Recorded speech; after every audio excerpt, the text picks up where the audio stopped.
Boa noite, boa noite. Meu nome é Camila Rocha Campos e eu quero dar boas-vindas a todos vocês por estarem aqui hoje nessa conversa que vai ser super massa com a Lina Pereira, também conhecida como Linda Quebrada. Esse evento é um evento que acontece em relação à residência de pesquisa em artes que acontece no Rio, de abril até novembro desse ano, onde o museu recebe 12 artistas, 14 artistas, na verdade tem duas duplas, mas o museu recebe 12 pesquisas e vai desenvolvendo, apoiando esses artistas no desenvolvimento da pesquisa, né, de forma bem individual e ao mesmo tempo coletiva. A Lina foi convidada para oferecer para esse grupo, de forma exclusiva, uma oficina que relaciona todo o que ela traz, toda a carreira dela, com a feitura e o desenvolvimento de um podcast que esses residentes irão apresentar ao longo desse próximo semestre. A Lina falou muita coisa interessante para a gente, trouxe, na verdade, falou, mas cantou, né? Também pulverizou, fumegou muitas coisas ao longo dessa experiência, ao longo dessa oficina, e a gente está aqui hoje para compartilhar isso um pouquinho com vocês e também para abrir um pouco de tudo isso que essa residência, que está acontecendo esse ano, que também vai acontecer o ano que vem, vai poder, né, entrar em contato e entra em contato com o público para além desse pequeno grupo, né, em desenvolvimento. A Lin, também conhecida como Lina Pereira, é artista multimídia, ela é agitadora cultural, conhecida pela sua carreira na música, na TV e no cinema. Eu tenho um texto aqui incrível que a equipe da Lina mandou, mas eu também gosto de fazer um pouco essa mistura, porque a experiência que a gente teve no sentido de compreensão, né, do que é arte, o que a Lina trouxe para a gente vai muito de encontro, é realmente uma encruzilhada daquilo que o ManRio e a residência de pesquisa em arte como um todo quer trazer e quer apresentar, que é a abertura mesmo, né, de uma ideia de arte, aonde a gente não está falando só de música, a gente não está falando só de TV, a gente não está falando só de cinema, a gente não está falando só de artes visuais, a gente está falando de arte e a possibilidade de todos nós, né, ou termos acesso, mas também podermos praticarmos e nos sentirmos pertencentes a esse lugar. Então, seja bem-vinda, Lina, seja bem-vinda, Linda Quebrada, sejam bem-vindos todos que estão aqui com a gente agora e hoje. Lina vai falar um pouquinho, contar um pouco essa experiência e daqui a uns 30 minutinhos a gente abre para pergunta. As perguntas, por favor, façam no chat aqui do lado. A gente tem o Lohan, que está aqui operando, agradeço o Lohan Dias, e eu, para depois a gente abrir um pouco para essa conversa.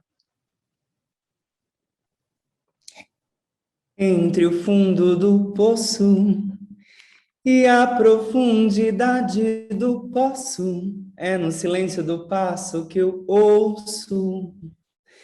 Entre o fundo do poço e a profundidade do poço, é no silêncio do passo que eu ouço. O que desapegada, quase apagada, que eu deixei no chão, enquanto eu dançava. O que desapegada, quase apagada, que eu deixei no chão, enquanto eu dançava minha última canção. Fuja daqui, me encontre lá, onde a fonte se esconde na linha do horizonte. Fuja daqui, me encontre lá, onde a fonte se esconde na linha do horizonte. A palavra. Quando eu tento compreender quem sou eu? Lina Pereira, também conhecida como Linda Quebrada, como a Camila falou. Quando eu entendo ou tento compreender através da dádiva da dúvida que eu encarneço na palavra. A palavra que faz do meu corpo verbo, do meu verbo ação, fazendo do verbo, da minha carne verbo. Quando eu recebo o convite para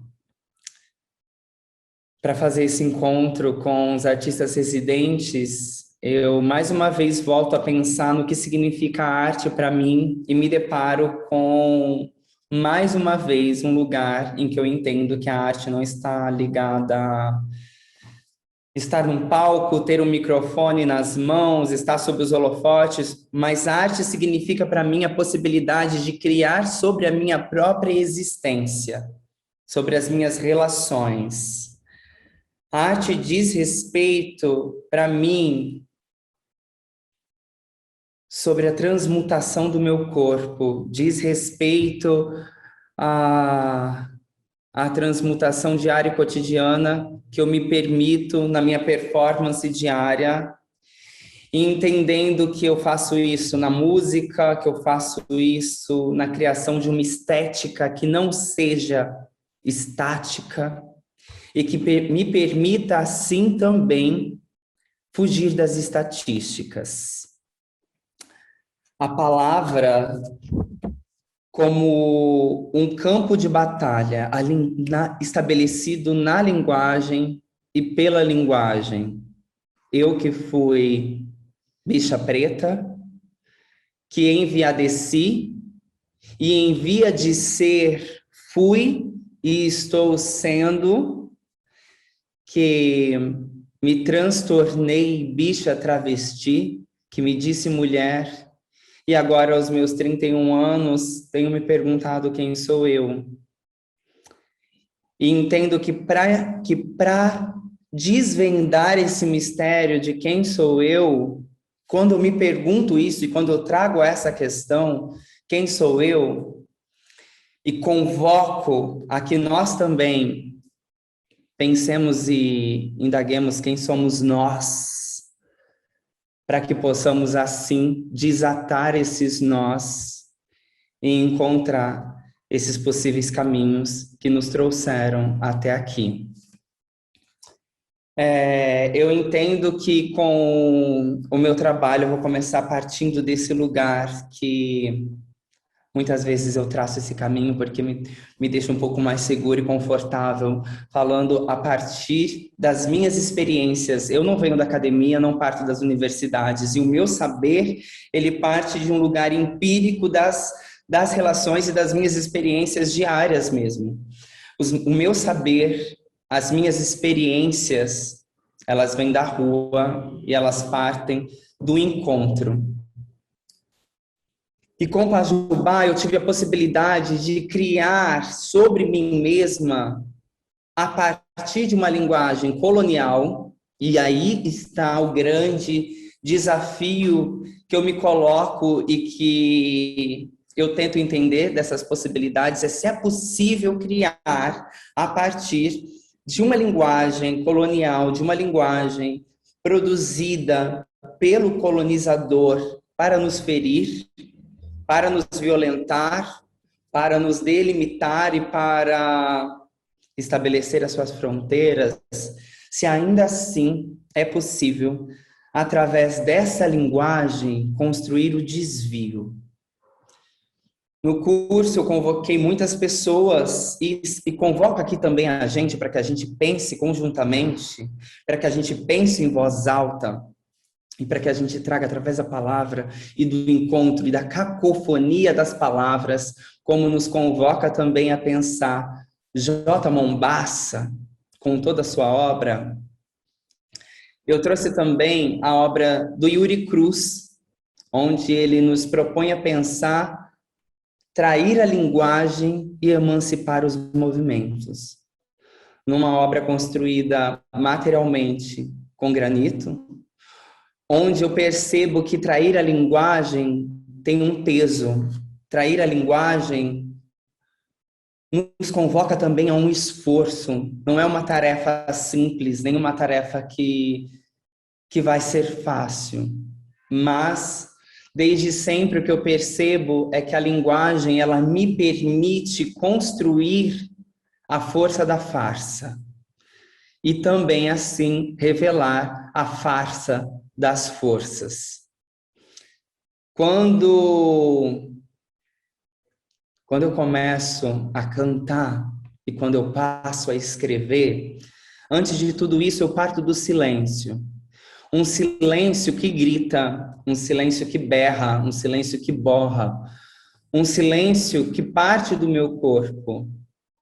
Eu lembro que quando eu era criança, eu disse para minha primeira professora que eu queria escrever, que eu queria ser escritora. E eu entendo que através da dança, através do teatro, eu pude começar a escrever através do meu corpo, através dos limites do meu corpo, borrando esses limites, ganhando flexibilidades. E quando eu começo a cantar, quando eu passo a cantar e a escrever, e é curioso porque, na verdade... Para quem você deseja enviar? Isso é a Siri, gente, aqui do meu computador. Ela se intromete. Essa cacofonia de vozes que a gente está falando. E quando eu começo a cantar, uma coisa que se põe para mim é a possibilidade da voz enquanto feitiço. Um feitiço que possa se voltar contra a própria feiticeira. Por perceber na música e nas artes, no geral, não apenas a possibilidade de reproduzir o mundo, mas também a possibilidade das artes de produzir novos mundos. Não só de reproduzir o mundo tal qual ele é, mas produzir novos e outros mundos. Não que eu minta, mas eu invento as minhas verdades. E inventando as minhas verdades, eu me propus a ser a criatura e a criadora, a médica e a monstra, e a fazer da palavra vírus e do vírus antídoto, e assim a me tornar cobaia de minhas próprias experiências. Quando nas minhas músicas eu me proponho a enviadecer, e quando eu me proponho a cantar e dizer que eu gosto mesmo é das bichas, na verdade o que eu estava fazendo desde então era a criar esse movimento em mim, a criar um movimento afetuoso e positivo em relação ao feminino que habitava no meu próprio corpo, porque aquilo ainda não existia, porque eu já pensava todas aquelas coisas, mas eu ainda não as sentia. E eu me proponho a partir da repetição, me fazer sentir. Eu me proponho, a partir da repetição, a procurar a diferença. E eu me proponho, a partir da repetição na diferença, incorporar num rito, num ritual, num rito de oralidade. E como nos convoca também a pensar, Leda Maria Martins, através do seu livro Performances da Oralitura, que também foi uma referência que eu trouxe para dentro da oficina, para dentro desse encontro, mais do que uma oficina, mas uma oficina como um território de debate de ideias, um território onde a gente nos dispuséssemos a colocar as nossas ideias em disputa, a colocar as próprias palavras em disputa nesse território. E entendendo a performance, as performances da oralitura, como esse próprio encontro, como um show, como um congado que a Leda Maria Martins traz, como um podcast, entendendo as performances de oralitura como proposições e oportunidades onde podemos incorporar a palavra e onde podemos trair a linguagem, não só pela escrita, mas pelo modo como a palavra forma e deforma os nossos corpos e as relações. Trazendo assim também a possibilidade de construir, a partir de uma língua bifurcada, como J. Mombassa constrói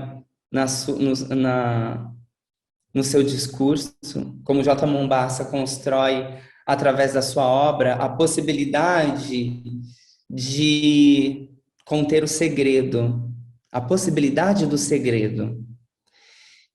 Entendendo o segredo não como aquilo que não se conta, como aquilo que não se compartilha, mas entendendo o segredo como aquilo que se compartilha na linguagem do segredo. E assim eu entendo Pajubá.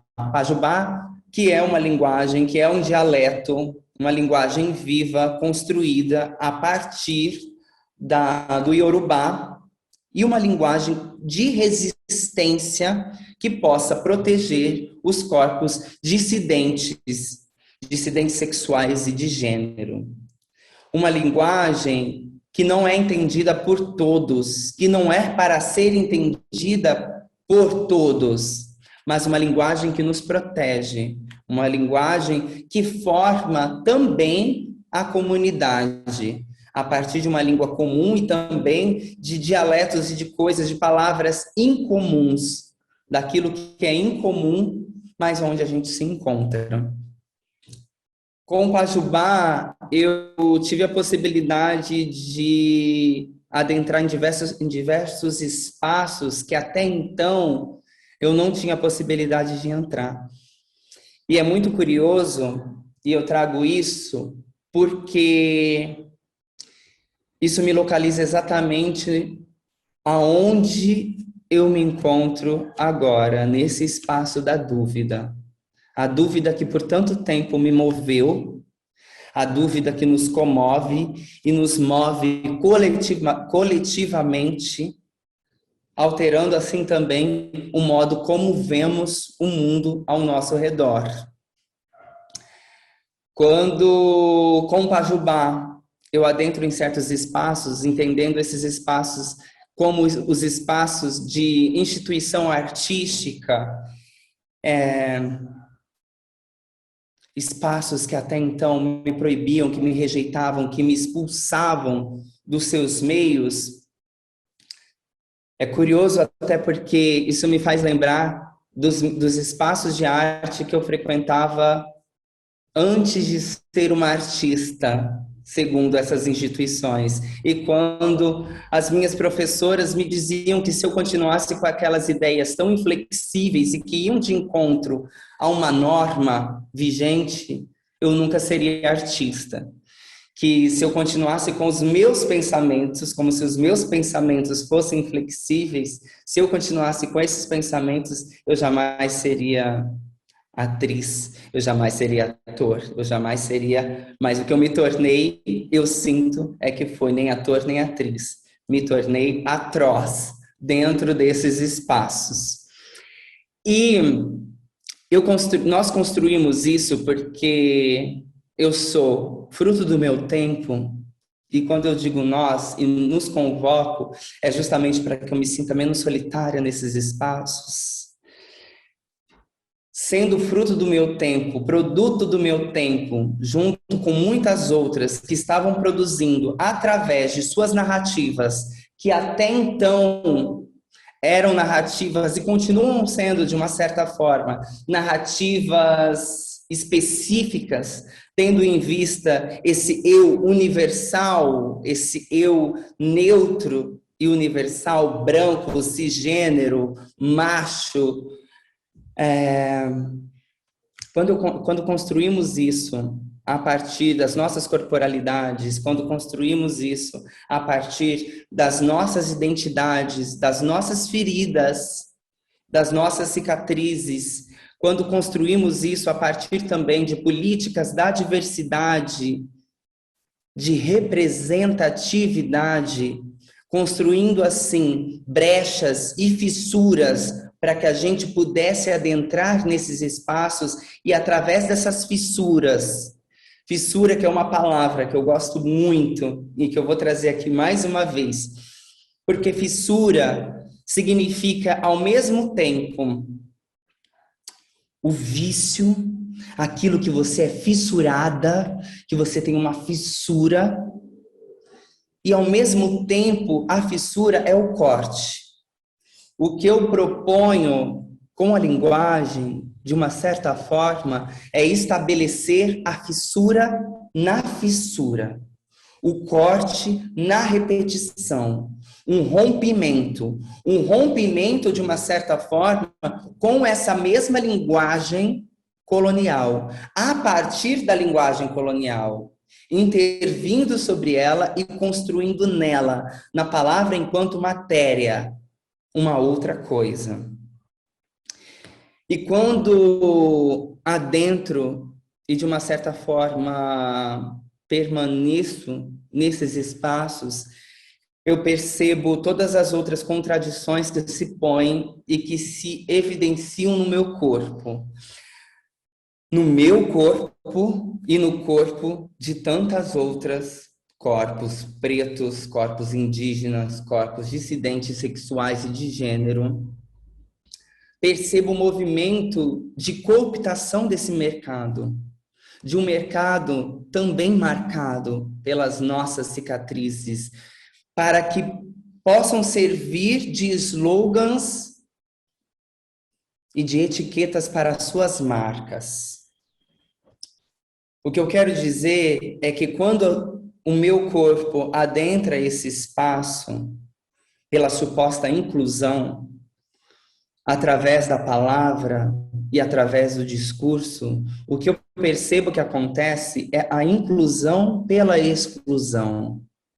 Uma inclusão que, ao invés de proporcionar a minha livre circulação por esse mercado, o que acontece é o estabelecimento de um pequeno reduto para a representação da representatividade, onde somos restritas a determinado espaço e onde todos esses corpos dissidentes sexuais e de gênero, corpos pretos e corpos indígenas, têm de disputar entre si para a sua permanência. Uma inclusão pela exclusão, porque, mais uma vez, nos marca.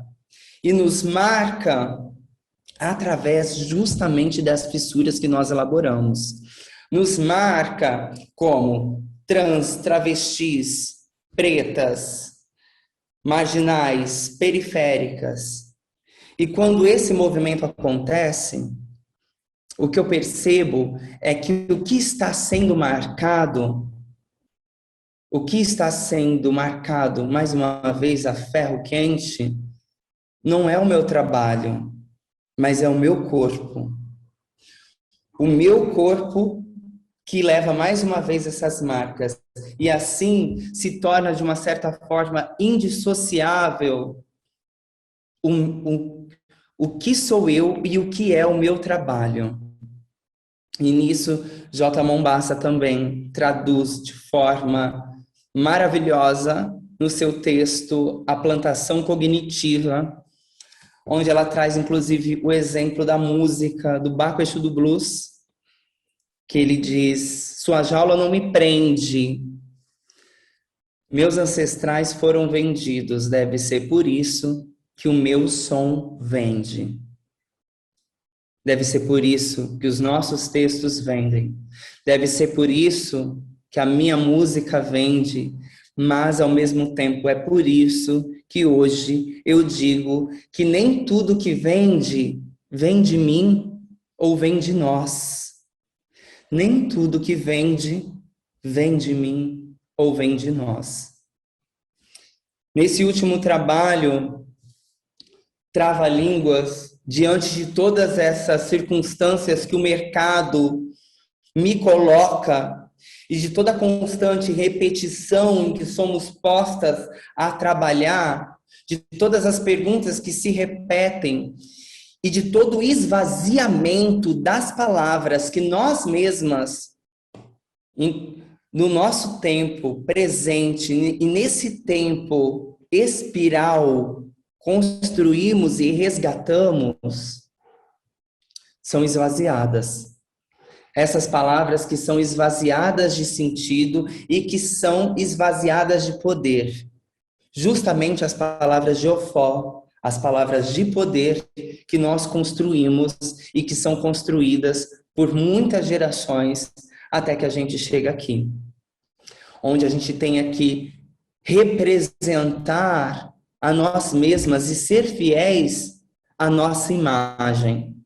Nós que já rompemos, inclusive, com a exigência de ser fiéis à representação de Deus, de ser criadas à imagem e semelhança de Deus.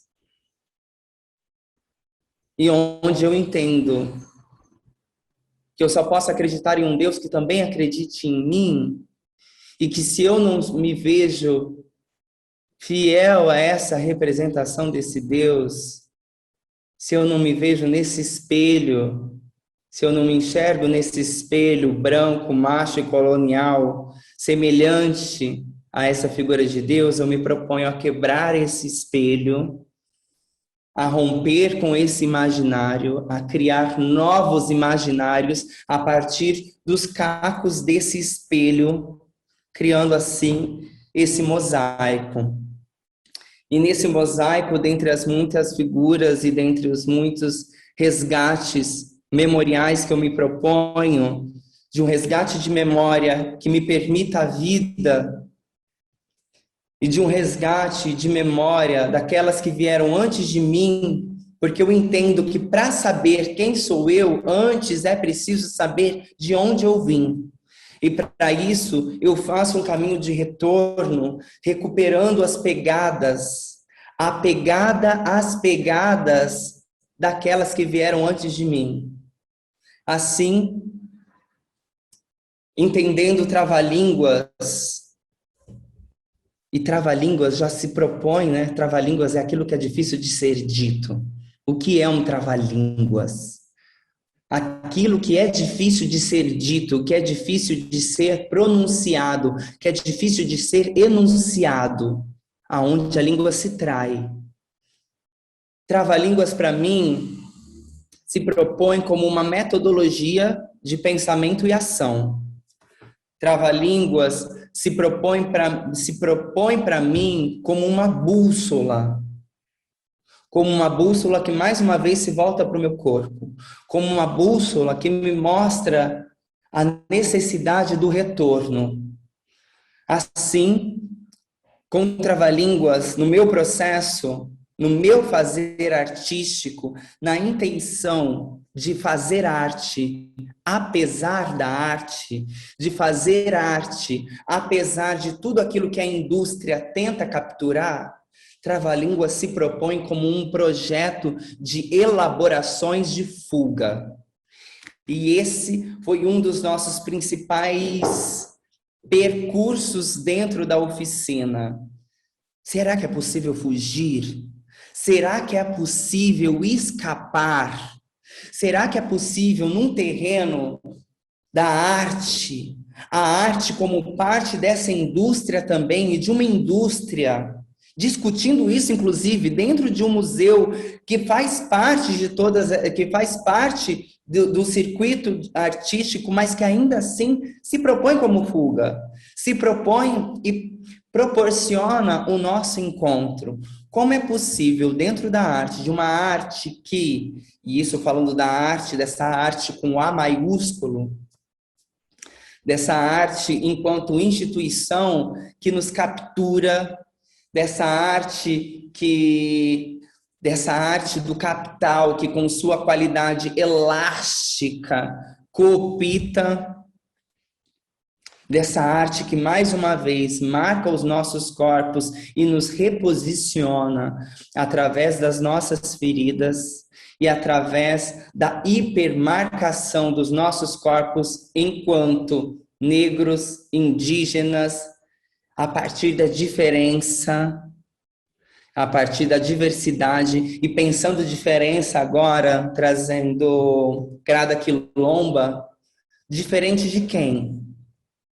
Quando a gente fala e estabelece esse território da diferença, a gente está estabelecendo essa diferença em relação a quem?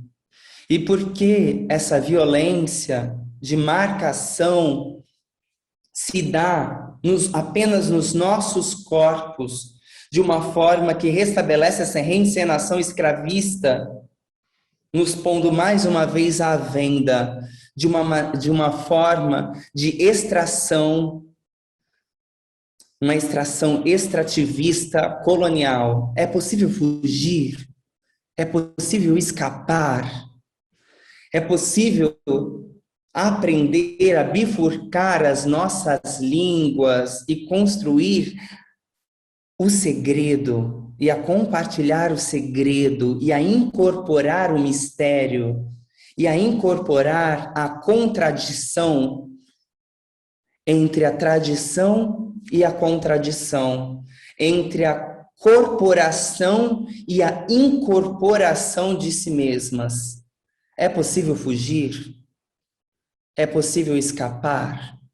Entendendo aqui que a gente propõe a fuga não como uma rota única, mas entendendo a fuga como um mapeamento, entendendo o território da oficina, assim como esse território que a gente está construindo, essa zona autônoma da palavra, a zona autônoma da palavra na construção de um mapeamento de possibilidades de fuga, para que a gente compartilhe na linguagem do segredo, que possa ser compreendida por nós, mas que ao mesmo tempo que estamos falando num espaço para todos e para todas e para todes, que a gente consiga ainda assim conter e manter o mistério.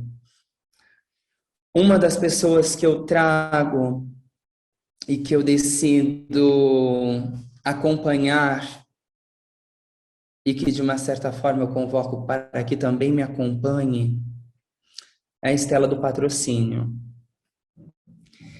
Eu não sei fazer justiça,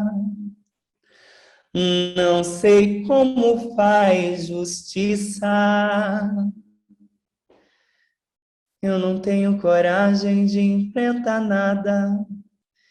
Eu não tenho coragem de enfrentar nada. Eu não tenho coragem de enfrentar. Tenho que enfrentar a violência, a grosseria, ir à luta pelo pão de cada dia. Sou advogada de defesa salva-vidas. Eu não sei fazer justiça. Não sei como faz justiça.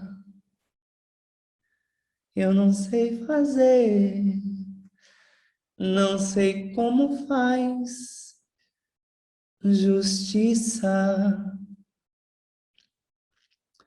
Estela do Patrocínio, que hoje é tida quanto artista, seus falatórios enquanto obras, ela enquanto poeta.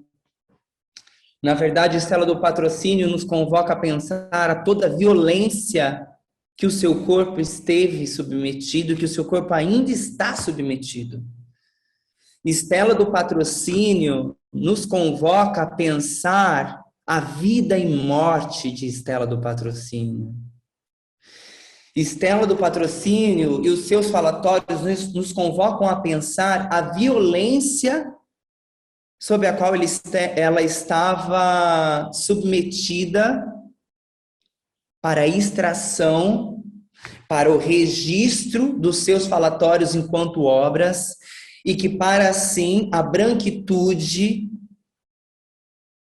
realizasse álbuns, peças de teatro, livros, numa extração, numa apropriação extrativista e colonial que demonstra mais uma vez a violência que o nosso corpo está submetido.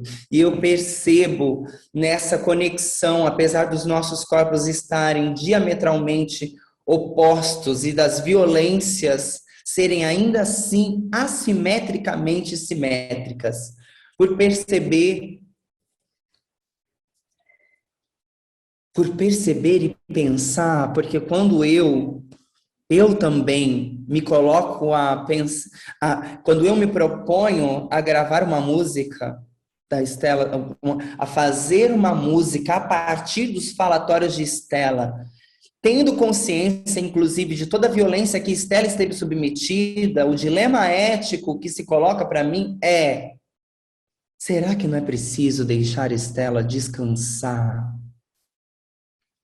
E trazendo isso para tudo que a gente viveu na oficina, uma das coisas principais e que se colocou como tema para que a gente pensasse e realizasse a oficina era escutar o barulho do silêncio, a pensar o silêncio, a pensar na possibilidade da recusa, na recusa a todas essas marcações, na recusa à hipervisibilidade a que somos estimuladas e impulsionadas, ao território da plantação cognitiva que se restabelece a partir das vivências de corpos negros e dissidentes, que a partir das nossas narrativas adentramos nesses espaços, mas que hoje nos proponho,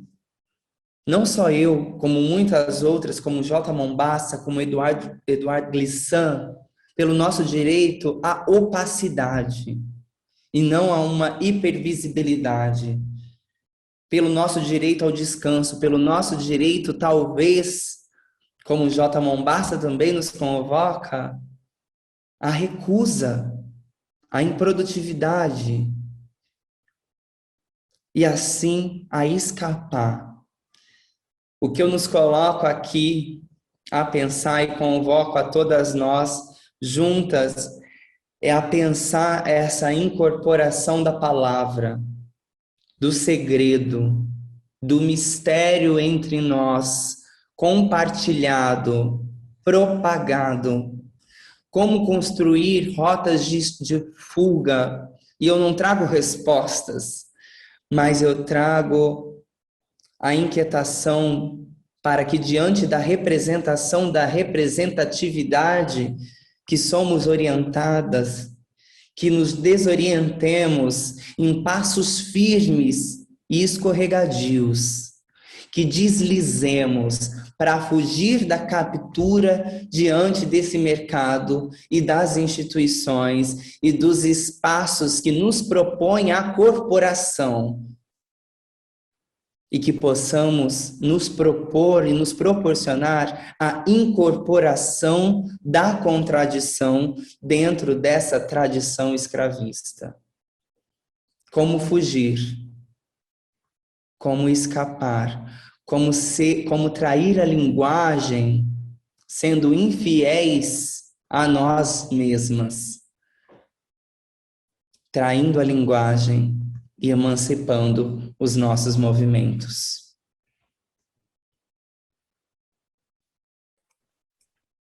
Abrimos para perguntas. Lina, obrigada pelas colocações, pelas falas, pelos pensamentos todos que vão chegando, né? Juntos, que chegam no falatório, que chegam Sim. na emoção. Convoco as pessoas para escreverem comentários aqui, para colocarem. E sabe, Lina, me veio dentro, né, dessas perguntas, será que é possível segredo? Será que é possível a fuga? Me veio um rap de um músico que eu aprendi a gostar quando eu morei em Niterói, chamado Black Alien. Ai, sim, eu amo Black Alien. Ele fala assim, sobre esse sistema todo um pouco, né? Ele fala: não tem como funcionar vai sempre dar ruim pra você. Bocas mexem, blá, blá, blá, e eu só faço o que eu tenho que fazer. Não tô nem aí, nem lá. Tô bem aqui, pra além do que se vê. Se vem baseado no passado, só um resultado, cê vai se fuder. É, eu sou agora. E para mim isso é muito inspirador, porque diz muita coisa, né? Camila cantando, revelando os seus dons. Gente, é assim, essa Ai, generosidade traz mais generosidade, Lina. Obrigada. Acho que eu eu tô que cantando agradeço. Eu que porque, né? Porque você traz também isso. Isso me lembrou muito os nossos exercícios. A gente partiu dos exercícios de cacofonia, partimos de um exercício de sobreposição de vozes e de pensamentos para que a gente pudesse pensar também e absorver não só a partir de uma sensibilidade, do entendimento comum dessa inteligibilidade, mas que a gente pudesse também absorver do encontro dessas vozes, na criação, inclusive trazendo aqui para as pessoas, na criação de uma arquitetura sonora, propondo aí para o podcast essa criação dessa escultura sonora do encontro dessas vozes, o que poderia ser absorvido e entendido de outras maneiras. E ouvir você agora cantar, Camila, que delícia! Ó, tem uma pergunta da Manica. Ela fala, mas Lina, e nos momentos que temos que lidar com a nossa autorrepresentação, nosso passado que nos visita, a fuga seria uma tentativa de lidar com essa visita para uma hora conseguirmos resolvê-la? Ou seria a criação de uma fissura em nossa história? Eu entendo e eu sinto que esse resgate ele parte da nossa história, assim, ele parte da reconstituição da nossa história. Nesse entendimento e na construção dessa metodologia de pensamento em ação de trava-línguas, na busca de entender quem sou eu, e entendendo que eu precisava fazer um caminho de retorno, eu volto para a cidade onde a minha mãe nasceu, por exemplo. Eu me proponho a uma criação a partir desse reencontro com buscando refazer os passos, buscando possivelmente refazer os passos daquelas que vieram antes de mim. E o mais curioso é que nesse encontro eu me deparo com a impossibilidade de saber quem sou. Eu me deparo com o histórico de violência e apagamento racial étnico provindos da colônia.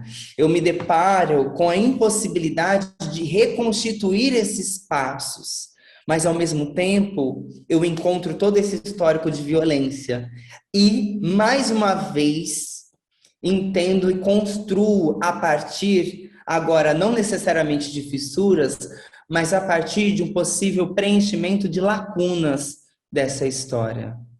Já que não é possível saber e reconstituir a história tal qual para saber quem sou eu, e para não e nessa possibilidade aí da representação, né, dessa autorrepresentação, dessa autoconstituição, encontrando tanto essas lacunas, eu me proponho a preencher essas lacunas.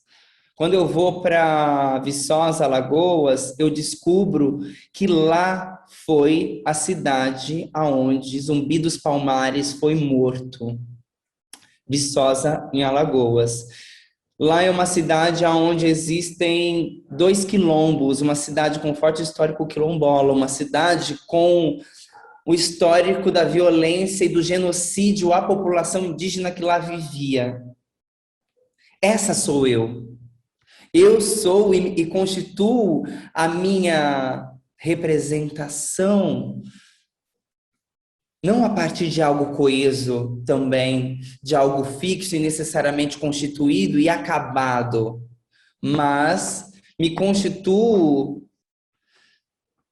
me constituo nessa fuga, nesse caminho dessa fuga que visa escapar e que volta nessa espiral, preenchendo essas outras lacunas e construindo essas outras memórias e construindo esses outros imaginários, construindo também fissuras, mas eu acho que essa fuga, ela não é linear. Eu sinto que essa fuga ela é espiralar, essa fuga ela é para diversos lados, essa fuga ela é móvel, ela não é fixa, assim como essa representação e como essa autorrepresentação de nós mesmas. E acho que assim, na verdade, também se constitui o segredo de uma representação que não seja transparente, de uma autorrepresentação que não seja totalmente acabada, para que não sejamos apagadas, mas também não sejamos completamente transparentes e traduzidas. Que seja preciso que nos olhem de novo, que nos ouçam de novo, porque essa imagem, ela é embaçada, por assim dizer, né? Ela está em movimento, ela não é uma imagem fixa. Opaca, né, também é uma palavra. Opaca. Lina tem mais 2 perguntas. Enquanto Lina fala, é uma pergunta do Vinícius da Silva. Enquanto Lina fala sobre rotas de fuga, isso me lembra muito a dinâmica construtiva dos quilombos. Sim. Sobre como rotas são criadas e modos de existência alternativos também. Juntas a gente chega lá. Lina, tu pensa nessa lógica também? Penso muito nessa lógica e essa volta a Viçosa, a Lagoas, como eu disse, por ter entrado em contato com todo esse histórico, com todo o histórico quilombola da cidade de onde minha mãe vivia e do que ela não se lembrava, do que ela não sabia, isso me fez constituir ainda mais essa noção e essa necessidade de me aquilombar. Porque, pensando inclusive nas performances, na performance da oralidade, no que constitui a performance. E a performance, não como a ação, o fazer artístico em si, mas como toda performance do circuito artístico, pensando que essa fuga, assim como os quilombos, tenha de ser necessariamente um rompimento com aquelas estruturas. Um rompimento com os pilares que mantêm aquelas estruturas de pé. Se os quilombos, os quilombos, eles não eram fáceis de serem encontrados. Os quilombos, eles eram afastados. Os quilombos, eles não estavam dentro. Eles eram um fora. Eles se constituíam através dessa fuga e dessa construção de um território autônomo também. Tenho pensado como que a gente pode construir os nossos territórios autônomos, para que a gente consiga fazer assim arte apesar da arte com A maiúsculo. Arte apesar da instituição, e assim, ainda que dentro do mercado, ainda que dentro da instituição, construir essas zonas autônomas da palavra, essas zonas autônomas da arte, nos aquilombar, ter os nossos momentos de articulação do nosso pensamento e pensar sobre os nossos fazeres artísticos, também em coletividade, sabe? Também entre nós. Lina, a gente tem mais 3 perguntas, então vou fazer essa. Uhum. E aí, né, porque aí só para mencionar o tempo. Perfeito, perfeito. O Rafael Pinheiro pergunta: durante a fala, lembrei muito do Wittgenstein, quando ele diz, abre aspas, os limites da minha linguagem detonam os limites do meu mundo. E pensei que talvez o Denotam. Desculpa, Mas, que bom! Detonam é tudo, já gostei disso. eu já querendo o quê? Responder. Detonar o Wittgenstein. Ah. Ao vivo. denotam os limites do meu mundo. E eu pensei que talvez o trava-línguas não seja essa torção da linguagem e, ao mesmo tempo, falar enquanto ação, enquanto criação, e também com rachaduras como estratégia de fuga. E pensando que essa fuga é também atravessada pelo corpo e por coletivos, por corpos dissidentes e dissonantes em aliança. E daí me vem, o que pode essa torção / criação na sua linguagem?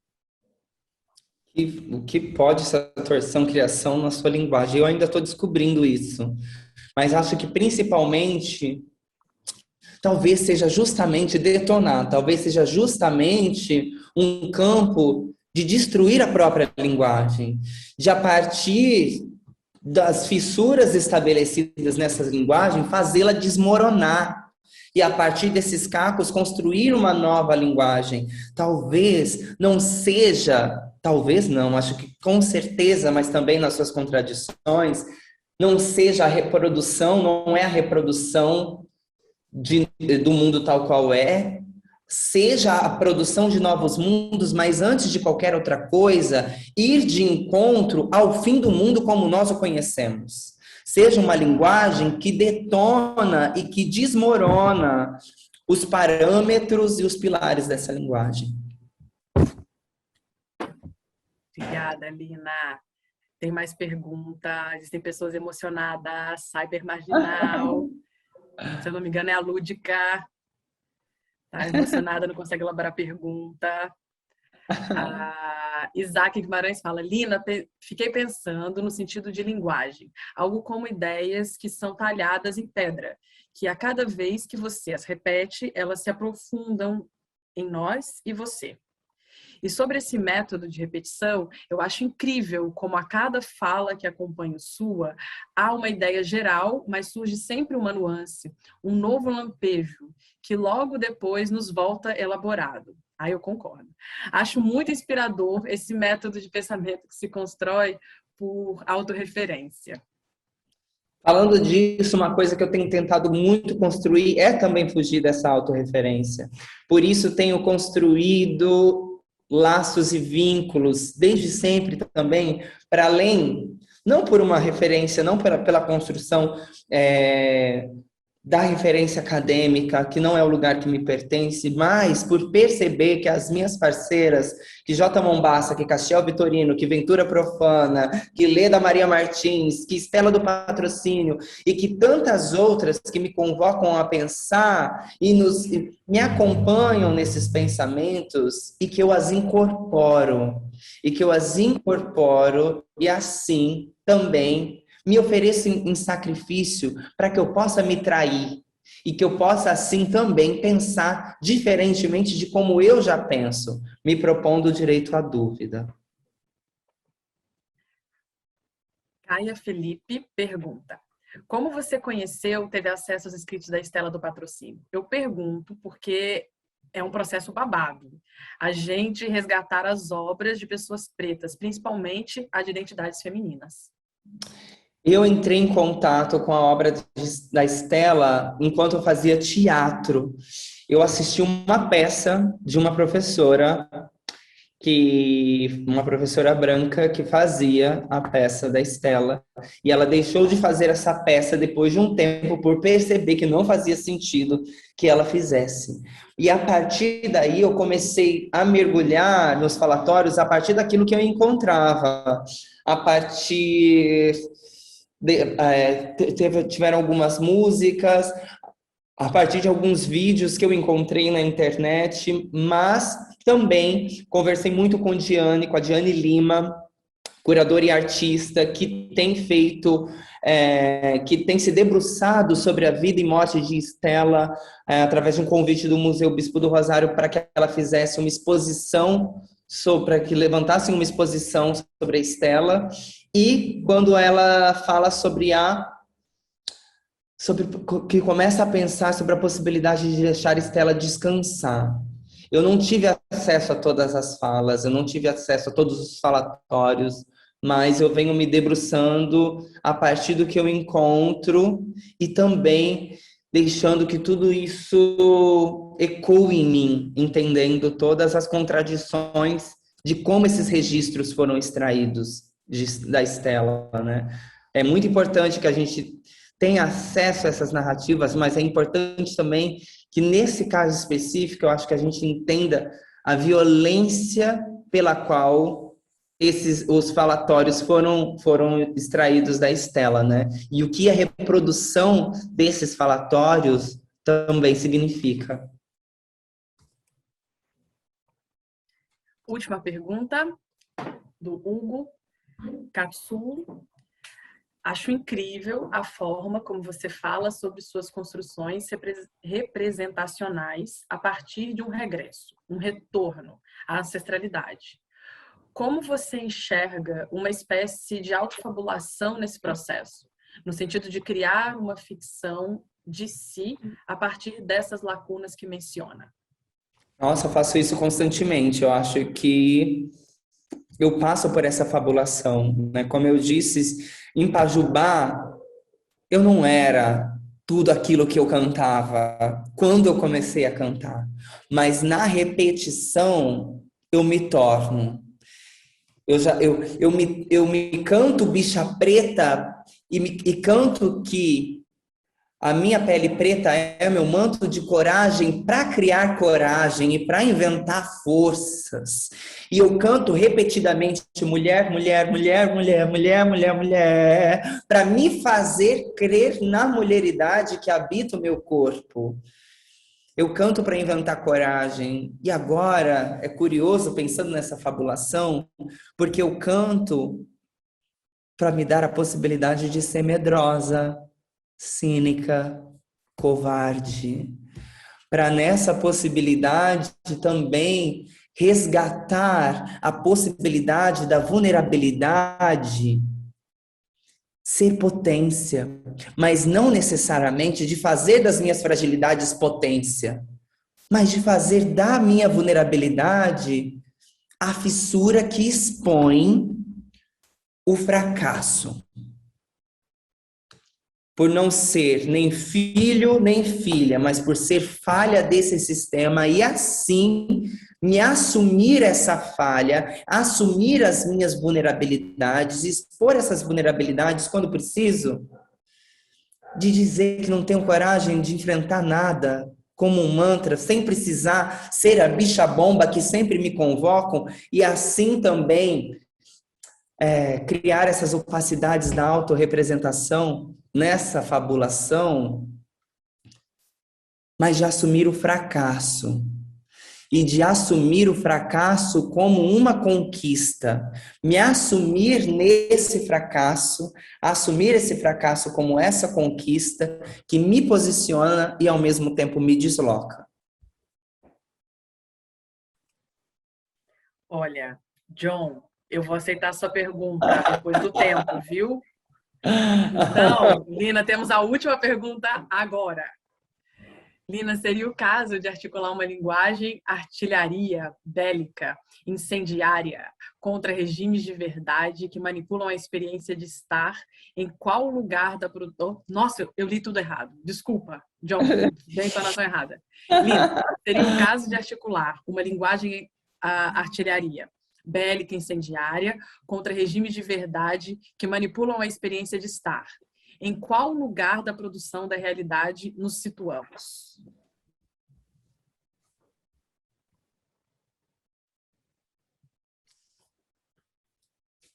Ao mesmo tempo que eu penso nessa linguagem de artilharia, nessa linguagem bélica, eu também tenho pensado nessa linguagem, na linguagem vulnerável, na vulnerabilidade da linguagem. E acho que talvez aí esteja a sua qualidade bélica, a sua potência bélica, numa redistribuição da violência, mas não uma violência generalizada, mas que pela linguagem a gente entenda, isso sou eu, como eu sinto, e a gente pese e entenda quais são os parâmetros de violência, o que essa violência gera, o que essa violência destrói e como também a linguagem nos preserva. Eu acho que mais do que qualquer outra coisa, nesse momento, mais do que a potência bélica da linguagem, eu tenho pensado na potência de uma linguagem que me preserve, de uma linguagem que nos preserve, dessa linguagem do segredo, do mistério, do feitiço, não só para o outro, mas que se volte para mim. Eu convoquei a arma em Pajubá. Eu convoquei a arma, eu convoquei o corpo enquanto arma. Eu utilizei a arma. E eu sinto que agora, em Trava-Línguas, eu passei a arma. Estrategicamente, nós vamos passando essas armas e vamos convocando armaduras e vamos convocando maneiras de nos proteger diante disso. Eu acho que mais do que qualquer outra coisa, a linguagem, ela tem que ser escorregadia e deslizante a ponto de ela não ser uma coisa só, de ser uma linguagem também mutante, que seja arma quando necessário, que seja escudo em um outro momento, que seja faca que possa rasgar, mas que ela possa se transformar, uma palavra que possa ser semente. Eita, acho que merecia esse final. Lina, agradeço muito a sua estada na semana passada, o segmento nessa semana, a abertura para um outro momento hoje. A gente quer você ainda perto. Agradeço a todas as pessoas presentes que ligaram aqui à noite, que receberam um link novo e acessaram um link novo, estão aqui com a gente. Obrigada. Agradeço a curadora adjunta do museu, a Beatriz Lemos, que nos colocou em contato, o Lohan Dias, que operou, a toda a equipe do museu, da comunicação e além, que fazem possível que a gente esteja aqui hoje. E as pessoas residentes, que também vieram, que também são o motivo desse encontro. Obrigada, Lina. Beijo. Obrigada a todas as pessoas. Obrigada, gente. Agradeço muito e até mais. Se cuidem. Boa noite.